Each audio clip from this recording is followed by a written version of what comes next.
Tay! Paeng, anong ginagawa niyo dito? Inaantay ka, anak. Galing kasi ako ng Tagaytay. Kinuha ko to. Hindi na kasi ako makapag-antay sa kasal ni Joanne.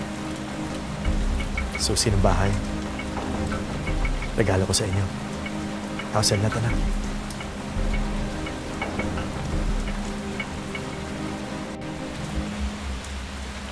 Paeng.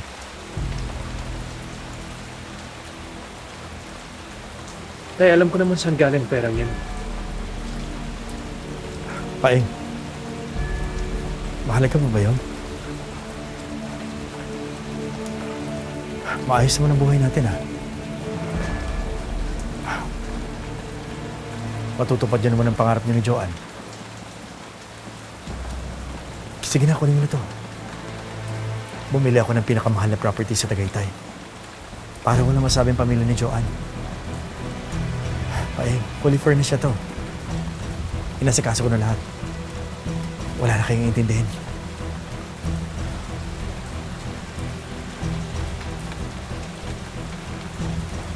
Tay, pasensya na po. Kung inaakala mong ititira ko ang pamilya ko sa isang bahay galing sa pera ng sindikato, nagkakamali kayo, sir.